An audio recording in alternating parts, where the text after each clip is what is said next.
இம்மாதம் பிறந்த நாள் மற்றும் திருமண நாள் காணும் அன்பு நேயர்களே, இயேசு கிறிஸ்துவின் நாமத்தினாலே எங்கள் அன்பின் வாழ்த்துதலை தெரிவித்துக் கொள்ளுகிறோம்.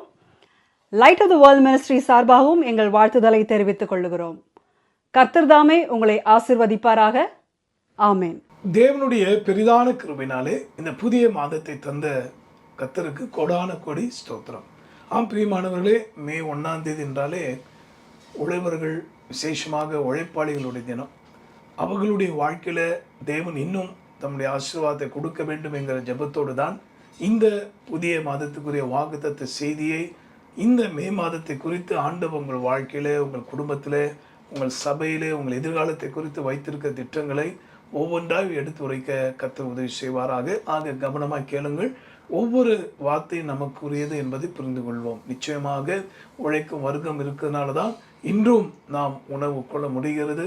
அன்னைக்கு விவசாய நிலத்தில் நல்லா உழைத்ததுனால தான் இன்றைக்கு வயராக நாம் உணவு உட்கொள்ள முடிகிறது. இப்படி பலருடைய உழைப்பு பிஹைண்ட் தி சீன் என்று சொல்லும் அளவுக்கு திரைக்கு பின்னாக இருக்கிறபடினால்தான் இன்றும் கூட உங்களோடு கூட நான் சந்திக்க இந்த வார்த்தை மூலமாக கர்த்தர் உங்களை ஆசீர்வதிக்க சித்தமுள்ளவராக இருக்கிறார். ஆக ஒவ்வொரு அன்பு உள்ளங்களுக்கும் நான் பிதா, குமாரன், பரிசுத்தாவியாக திருத்துவ தேவனுடைய நாமத்தினாலே வாழ்த்துகளையும் நன்றி நான் தெரிவித்துக் கொள்கிறேன். கர்த்தர் உங்களை ஆசீர்வதிப்பாராக. இதோ உங்களுக்குரியதான தேவனுடைய தீர்க்க தரிசன வார்த்தை. இந்த மாதத்தை குறித்து ஆண்டவர் என்ன வைத்திருக்கிறார், உங்களை குறித்து அவர் என்ன திட்டம் வைத்திருக்கிறார் சிந்திக்கலாமா? எரேமியாவின் புஸ்தகத்தில் 29ஆம் அதிகாரம் 11ஆம் வசனம். Jeremiah chapter 29 verse 11. நீங்கள் எதிர்பார்த்திருக்கும் முடிவை உங்களுக்கு கொடுக்கும்படி நான் உங்கள் பேரில் நினைத்திருக்கிற நினைவுகளை அறிவேன் என்று கர்த்தர் சொல்லுகிறார். அவைகள் தீமைக்கல்ல, சமாதானத்துக்கேதுவான நினைவுகளே. அவைகள் தீமைக்கல்ல, சமாதானத்துக்கேதுவான நினைவுகளே. இந்த நாளிலே தேவன் உங்களை குறித்து வைத்திருக்கிற காரியங்கள், நீங்கள் எதிர்பார்த்திருக்கும் முடிவை, உங்கள் இல்லற வாழ்க்கை குறித்து, உங்களுடைய வேலை காரியங்களை குறித்து, உங்கள் ஊழியத்தின் காரியங்கள், இன்னும் பல தேசத்தின் காரியங்கள், ஏன் நம்முடைய தமிழகமே எதிர்பார்த்து கொண்டிருக்கிற மே 4ஆம் தேதி ஒரு மகிமையான சமாதானமான முடிவை கர்த்தர் தந்துவிட போகிறார். நீங்கள் எதிர்பார்த்திருக்கும் முடிவை, நியாயத்தையும் நீதியும் உண்மையும் எதிர்பார்த்து கொண்டிருக்கிற ஜனங்களே, உங்களுக்குரியதான அற்புதமான ஒரு செய்தியை தான் மே 4ஆம் தேதி நீங்கள் பார்க்க போகிறீங்க. என் தேவனுடைய வார்த்தை இது அப்படியே நிறைவேறதை நீங்கள் பார்க்கலாம். ரெண்டாவதாக இங்கே சொல்லப்பட்டிருக்கிறது, நீங்கள் எதிர்பார்த்திருக்கும் முடிவை கொடுக்கும்படி நான் வைத்திருக்கிறேன், மனதில் என்ன வைத்திருக்கிறேன் என்று சர்வ வல்லவர் உங்களை பார்த்து சொல்கிறார். நீங்கள் எப்படி இருக்கணும், உங்கள் எதிர்காலம் எப்படி இருக்கணும், உங்கள் பிள்ளைங்க எப்படி இருக்கணும் என்பதை கர்த்தர் ஏற்கனவே அவர் அருமையான ஒரு டயக்ராம் போட்டிருக்காருங்க. அவர் வரைந்திருக்கிறார். அது நிச்சயமாக நிறைவேறும். அவர் உள்ளங்கையிலே நம்மை வரைந்து வைத்திருக்கிறார். நிச்சயமாக அது நிறைவேறும். இந்த நாளிலும் கூட இதை குறித்து பார்க்கும்போது, உங்களை குறித்துன்னு சொல்லும்போது, அப்போ நீங்களும் நானும் முதலாவது தேவனுக்குரியவர்களாக இருக்கணும் இல்லையா? அப்போது ஆண்டவர் யாரை குறித்து இதை சொல்லுகிறார் தெரியுமா? நீங்கள் உபாகம் புஸ்தகத்தில் 29ஆம் அதிகாரம் 11ஆம் வசனத்தை படிக்கும்போதும், ஏன் 10, 11 ஆகிய இந்த 2 வசனங்களும் படிக்கும்போது உங்களுக்கு இதை கர்த்தர் விளக்கி சொல்வாராக. உபாகம் டியூட்டரோனமி chapter 29 verse 10 and 11. உன் தேவனாகிய கர்த்தர் உனக்கு சொன்னபடியேயும் உன் பிதாக்களாகிய ஆபிரகாமுக்கும் ஈசாக்குக்கும் யாக்கோபுக்கும் ஆணையிட்டு கொடுத்தபடியேயும் இன்று உன்னை தமக்கு ஜனமாக ஏற்படுத்தி கொள்ளவும் தாம் உனக்கு தேவனாய் இருக்கவும் நீ உன் தேவனாகிய கர்த்தருடைய உடன்படிக்கைக்கும் இன்று அவர் உன்னோடே பண்ணுகிற அவருடைய ஆணையுறுத்திற்கும் உடன்படும்படி, அதாவது கர்த்தருடைய வார்த்தையை யாரெல்லாம் ஏற்றுக்கொள்றாங்களோ, யாக்கோபின் தேவன், ஈசாக்கின் தேவன், ஆபிரகாமின் தேவன் கொடுக்கிறதான வார்த்தைகள், கட்டளைகளை ஏற்றுக்கொள்ளுகிற உங்கள் ஒவ்வொருவருக்கும் கர்த்தர் சொல்லாரு, உங்களை குறித்து நான் வைத்திருக்கிற முடிவை அறிவேன், அது தீமைக்கல்ல, அது சமாதானத்துக்கு ஏதுவானவைகள். பிரியமானவர்களே, இந்த வார்த்தையின்படி இதுவரைக்கும் நீங்கள் இயேசு கிறிஸ்துவை இரட்சகராக ஏற்றுக்கொள்ளாமல் இருந்திருப்பீர்களானால் இன்று உங்கள் உள்ளத்திலே அவரை ஏற்றுக்கொள்ளுங்க. ரெண்டாவது, அவருடைய கற்பனைகள், கட்டளைகள், ஆணைகள் அல்லது நியமங்கள் என்று எது சொன்னாலும் அது கர்த்தருடைய வார்த்தையை தான் குறிக்கிறது. ஆக பரிசுத்த வேதாமத்தில் சொல்லப்பட்டிருக்கிறபடி அவரோடு கூட உடன்படிக்கை செய்து தூய ஆவியாகிய பரிசுத்தாவின் வல்லமையை பெற்று நீங்கள் கனி கொடுக்க வேண்டும் என்று கர்த்தர் சித்தம் வைத்திருக்கிறார். ஆக உங்களை குறித்து அவர் வைத்திருக்கிற நினைவு என்னன்னா, முதலாவது மனம் திரும்ப வேண்டும், இரண்டாவது ஞானஸ்தானம் பெற்று, மூன்றாவது தூய ஆவியின் அருளை பரிசுத்த ஆவியை பெற்று, நான்காவது அவருடைய சீஷத்துவ பணியை, அவருடைய சுவிசேஷமாக்குதலை எல்லாருக்கும் போய் சொல்லக்கூடிய ஒரு கிருபையை நீங்கள் பெறணும். இது அடிப்படையாய் தேவன் நம்மிடத்தில் எதிர்பார்க்கிறார்.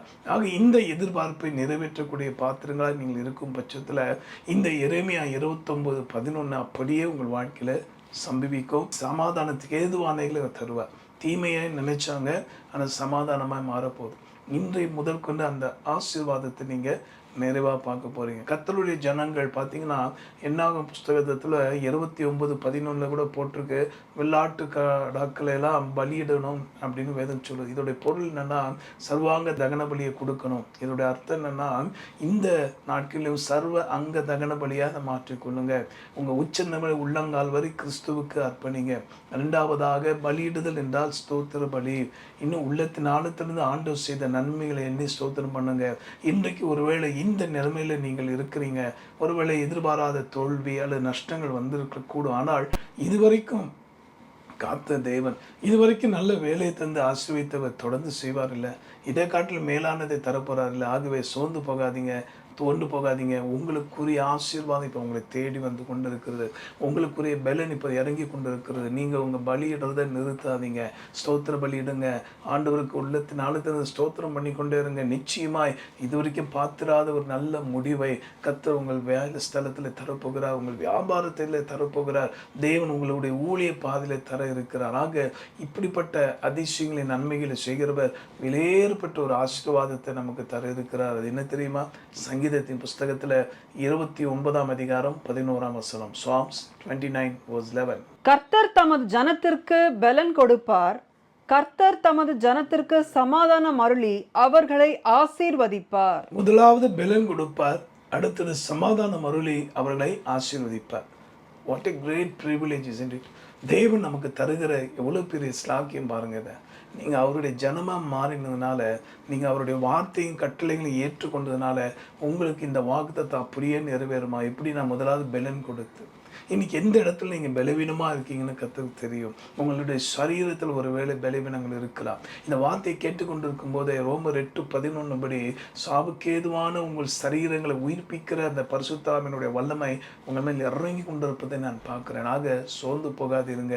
ரெண்டாவதாக பலன் கொடுத்துன்னா, அன்றைக்கு 120 பேர் மேல் மாடியில் கூடியிருந்த போது பரிசுத்தாவினை இறங்கி வந்தார். இயேசுவை பெற்ற தாய் மரியாளும் கூட அந்த பரிசுத்தாவை பெற்றாங்க. இதை பார்க்குற அன்பானவர்களே, உங்கள் எல்லாருக்கும் அவர் பலன் கொடுக்க வல்லவராக இருக்கிறார். நீங்கள் காத்திருக்கும் பட்சத்தில், வசனத்தின்படியே நடக்கும் பட்சத்தில், தேவனுடைய வார்த்தையின்படியே உங்களை அர்ப்பணிக்கும் பட்சத்தில், இந்த இறை வார்த்தையை சந்தேகப்படாமல் இருதயத்தை ஏற்றுக்கொள்ளும் பட்சத்தில் அவர் பலன் கொடுப்பார். ரெண்டாவதாக சமாதானம் அருளி. இன்னைக்கு இதுதாங்க இல்லை.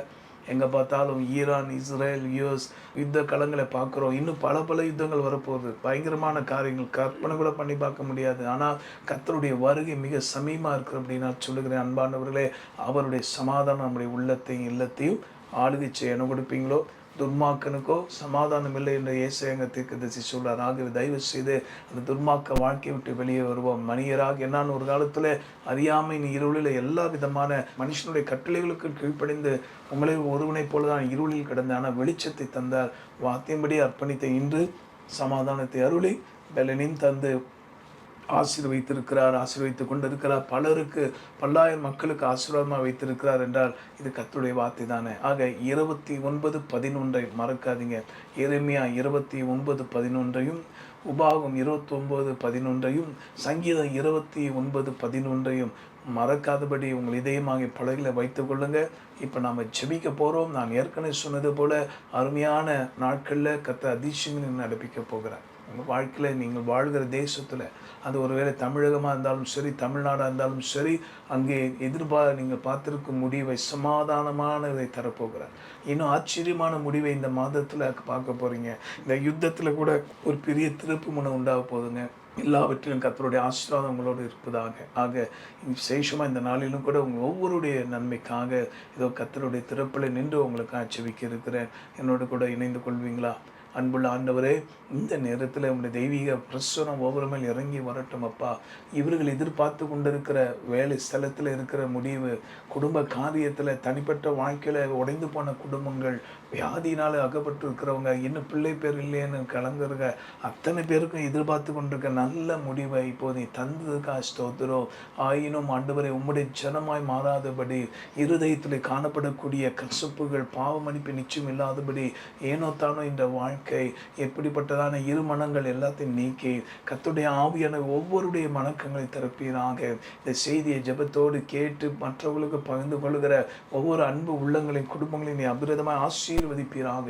உங்களுடைய ஹீலிங் பவர் இறங்கட்டும். சாவுக்கேதமான சரீரத்தில் இருக்கிற நோய்கள் எல்லாம் கர்த்தர் இப்போ கடிந்து கொள்வதை பார்க்கிறேன். எதிர்பாராத இடத்துல உங்களுடைய பிள்ளைகளின் விசாவை நீ அனுப்புவதை நான் பார்க்கிறேன். எதிர்பாராத கம்பெனிலேருந்து அப்பாயின்மெண்ட் ஆர்டர் வந்து கொண்டு இருப்பதை பார்க்கிறேன். ஒரு பக்கம் ஆண்டவரை உலகத்தில் லே ஆஃப் சொல்லிட்டு இருக்கா, ஆனால் கர்த்தருடைய ஜனமோ ஆசீர்வதிக்கப்படும். ஏன்னா நீ சொல்லியிருக்க தமது ஜனத்துக்கு பலன் கொடுத்து இந்த தோல்வி நேரத்தை பலன் தருவார். 1 மில்லியன் நினைக்க நேரத்தை பலன் தந்து ஆண்டவரை நீ ஆசீர்வதித்து கர்த்தாவை நீ தாமே அவர்களை உயிர்ப்பிக்க வல்லவராக இருக்கிறீர். அவர்களை ஓடு இருந்து சமாதானத்தை அருள வல்லவராக இருக்கிறீர். நன்றி ஆண்டவரை. தொடர்ந்து வழிநடத்தும் அற்புதம் செய்யும் இயேசுவின் மூலமாய் ஜெபிக்கிறோம் எங்கள் நல்ல பிதாவே. ஆமென். The Light of the World Ministry கர்த்தருடைய பலனையும் சமாதானத்தையும் ஆசீர்வாதங்களையும் உலக மக்களுக்கு சொல்லி நல்வழிப்படுத்துகிற பணியாக இருக்கிறதுனால இந்த ஊழியத்துக்காக ஜெபிக்கவும் மனதார தாங்கவும் முன்வாருங்க. இன்னும் உங்களையும் உங்கள் குடும்பத்தையும் கர்த்தர் அபிரதமாய் ஆசீர்வதிப்பார். God bless you. கர்த்தருக்கு ஸ்தோத்திரம். இவ்வளவு நேரம் தேவனுடைய வார்த்தையை கேட்ட நீங்க ஆசீர்வதிக்கப்பட்டிருப்பீங்க என்று நம்புகிறோம். யூடியூபில் ஷேர் பண்ணுங்க, சப்ஸ்கிரைப் பண்ணுங்க, பெல் ஐக்கான் மறக்காம கிளிக் பண்ணுங்க. தேங்க்யூ. அன்பார்ந்த நேயர்களே, இன்று உங்கள் ஜெபத்தால் வளர்ந்து வரும் இந்த ஊழியத்தை தொடர்ந்து தாங்குங்கள். எவன் நீர் பாய்ச்சுகிறானோ அவனுக்கு நீர் பாய்ச்சப்படும் என்ற தேவ வசனத்தின்படி இந்த ஊழியத்தை நீங்களும் தாங்கி நீங்களும் ஆசீர்வாதம் பெறுங்கள். நீங்கள் உங்கள் ஜெப குறிப்பு மற்றும் உங்கள் உதாரணத்துவமான காணிக்கையை எங்களுக்கு எழுதி அனுப்ப வேண்டிய முகவரி: brother R Mani Iyer, light of the world ministries, AP 1627, 103வது தெரு, 14வது செக்டர், KK நகர், சென்னை 78.